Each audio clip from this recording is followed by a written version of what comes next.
ya we buka kwa no ha e buka nwona ano ha na kwa asị na Ebuka anwụọna. Hey, ama na ụfọdụ n'ime unu ya da ajụ kedu anụ ọfịa asịrị gburu Ebuka ife nwanụ o ji wee nwụ. Anụ ọfịa nke a na-akpa n'ụlọ bụkwanụ nkịta onye atawuru Ebuka ka anụ ọfịa nke na-ebi n'ime ọfịa ụmụ ewi na ezi na efi na anụ ọfịa ndị ọzọ bi n'ime ọfịa ofe atawuru Ebuka ka agwọ tawuru Ebuka ka nsutu kafasu wuru Ebuka ji wee nwụọ mbụ ya bụ anụ ọfịa. Ndị be abịakwanụ ka unu nụrụ akụkọ na-afịa n'Enugu steeti bikonu. O wee bụ na nwaanyị unu na-afụ ebe a bụ die ka oku n'aka n'ọnwa ya ka a na-atụ aka mbụ ụmụnne di ya wee na-asị na ọnya nwaba anụ ọfịa anụnwa unu na-anụ maka ya na ọnya nwaba ife gburu di ebe Ebuka anụnwa oku n'aka. Ama na unu ya dajụ kedu ka o si wee gbuo Ebuka. O ji egbe wee gbagbuo Ebuka, o ji mma wee sugbuo Ebuka, ka o tile Ebuka tụsasịa na nni Ebuka wee rie wee nwa. Kedu ka o si wee gbuo Ebuka a na-anụ ọgụ kedu ka o si wee gbuo Ebuka a na-ekwu maka ya. Ọ bụ na Igbo onye Enugu steeti biko buru oche ka ị bịa na-akọwa n'ọkọlchọ ndị Enugu steeti. O wee bụ na ụmụnne nke nwoke na ebe anụnwa wee na-atụ nwaanyị a aka allegedly ya n'ọkwa ma ebe ọ nọ wee mee n'ọkwa ife nnụrụ ka m na-akọrọ unu wee na-asị na nwaanyị anụnwa gburu di ya na result of na di ya nwụrụ anwụ bụkwa na nwunye ya kọsụrụ ife di ya ji wee nwụ na ya bụ nwaanyị na-anụ di wee na-agba n'ilo na nwaanyị a bụ ukwu nnu na ọ bụ onye nkwụgharị nke obe na ọ bụ Kezaya enye ndị ebe enye ndị ebe a na ọ na-agba n'ilo ọgbacha nwoke ọzọ rịcha ya enu si ọ nata si ọ bọnyekwarụ di ya rigoru na okwu ejekwa n'ilo alabịa alasịa si ọ natakwa si o were aka o ji wee lọọ otu n'ilo wee sie nri wee bi di ya wee rie na ọnya nwa bụ ife gburu Ebuka anụnwa a na-ekwu maka ya wee sị ka njụ unu ọ na-abụ onye ọbụla gbajirizielu nwa ebe a na-eme ife omenala ma ife tradishọn ọ bụ na nwoke nwụrụ asị na nwaanyị gburu di ya so nwaanyị anụnwa bụrụzikwa anụ na ọ nwụrụ o di ya egbukwara nwunye ya nna tradishọn nke ụna ekene na-efezikwanụ nke aka.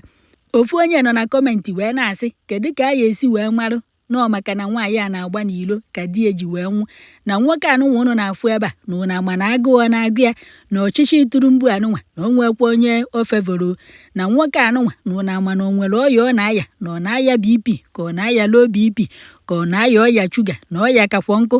unu ama na o nwere ọya dị ya n'ime ahụ ọ na-aya ya bụ ọya wee gbuo ya unu borizie ya ebo nwunye ya wee sị na result of na nwunye ya na-agba n'ilo ka di ya ji wee nwụ. Onye nke ọzọ nọ na kọmentị wee na-asị na mgbe nwaanyị a gbaru n'ilo wee batakwa wee megheri di ya ọkpa di ya wee rigoru na ofu ugboro ka a ya agba eme nya bụ ife nya bụ nke nwoke wee nwa ofu ugboro ka ọ ya agba ojela otu n'ilo bata sieri di ya nni di ya wee nwa ọ na di ya enweghị ike ịyaba ahụ ebuje ya ụlọ ọgwụ maọbụ na ebuje ya na nke ndị omenala nọrịzie ebe ahụ na-asị na result of na nwunye ya na-agba n'ilo ka ya bụ nke nwoke ji wee yaba ahụ na ebe ọ bụ na nke nwoke anwụbeghị mgbe a chọpụtara na result of na nwunye ya na-agba n'ilo ka o ji wee yaba nyaba ahụ. Kedụzi ife kpatara na unu aya ebulu akpa nke nwaanyị boye n'isi wee si anya nabazi ebe nne na nna ya kewa anya na nke nwoke na fanaba abụọzi di na nwunye ka unu wee zọkwa anụ ndụ nwanne unu nwoke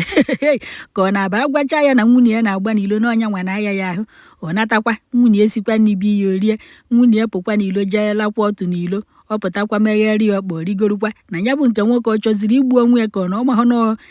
inyi onwe ya ka ọ na-egbu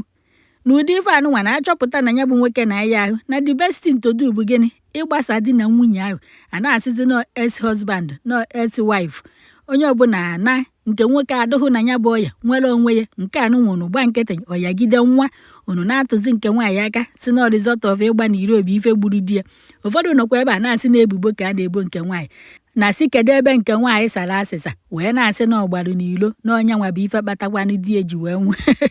maka na ebe anụnwa fe etinyeghị onye bụ vidio na ife etinyere ebe a bụ ife onu na-anụ kịta ebe a na-akpọrị nke nwaanyị ọtụtụ iyi dị iche iche na-asị ya na onye agburu di ya onweghị ife akọfọ ya unu na ebe a na-akpọ ya anụ ọfịa onweghị dịka iyi a na-aga agọ fe agọfọ nke nwaanyị wee sị ka m wetara unu gụbụ onye Enugu steeti na-emekwa n'ife tradishọn ife kọlchọ. Ọ bụrụ na ịbụ nwoke biko ịchọpụta na nwunye ya na-agba n'ilo ọ ka hụ mma na ibori ya kpịa n'isi ka ọ nabakwabe nne na nna ya ka o jekwanụ ndị anya na ya na-agbara ya bụ santụrụgede ọ bụrụ na ndị ahụ ya anụ ya nke abụọ bụ na fa anụbeghị nwaanyị fa anụrụ ya anụ iwelụnụ ndụ umere ife ama nke ihe esi ma na nwunye ya na-agba n'ilo ọ natakwa o meghelu gị ọkpa irigoro ijizi aka ya egbu inyi ọnwụ ka ị chọrọ ka ị nwa o sielu gị n'irie ọ sịkwa ya bụ na nke nwaanyị ahụ amụgoru gị ozuzu oke mmụọrụ gị ozuzu afọ gbasaa na dị maleji na Ndụka onye nwụrụ anwụ bụkwa ya gbaruru uzuo abịa n'ebe ụmụ nwaanyị nọ kedu ka ị ga-esi wee marụ na ụdịka ọgbụgba ndị adụ n'ebe gụ na di gị nọ ijekwa n'ilo nwoke ọzọ a na-ala ị chọzie ka di gị nwa ka ị chọrọ ka di gị doho ị chọrọ igbuzie di ka ị weluzie bịa emelụ Santuru-Gede House iche na mmadụ be ewu abịazi a na-akwa ya kwekịrịkwa n'ụlọ be di a na-agọzi na nwoke nwụrụ anwụ na oyi esi n'inyi wee kunite iche na mmadụ be ewu okotorigba n'ọkwa nke nnọtị ka m wetara ụnụ na ife unu fụrụ ebe a bụ n'Enugu steeti ka atịrị ọ na-afịa wee na-atụ na nke nwaanyị bụ ife gburu di ya na-atụ ya aka ọdụ unu ka ife gbasara ya bụ omenala bụ ife gburu nke nwoke a ka ọdụ unu ka nke nwoke o nwere ọya ọ na-aya ka ọ na-agụụ na-agụ ya ka ọ na-ahụ adịghị ya n'afọ ha ego ya eji wee jee ụlọ ọgwụ ka ọdụ unu ka nke nwaanyị bụ ife ọ latara n'ọtụ ife ọ kwụgharịtara na nkwụgharị nke obe ife ọ gbatara na Santuru-Gede ọdụ unu ka ife gburu nwoke mmadụ otu birigokwanụ ka ọdụ unu ka o nwere ife ọzọ onye marụ na omenala befanya biko nya tụọrọ ya nsọ nke ihe emenwukwanụ kweta na ihe emenwu nke ihe emenwuna ọ bụkwa nna ikweta bụ unu n'ihi emenwu emechazie fụ na ya bụ ife na-agbawa gị aka buru na-akpa na banụba unu nwa mmụọ emewukwananụ nwa mmadụ emewukwananụ nwa mmụọ ekenekwa m unu n'ọkwọ nke nna otu ka m wetara unu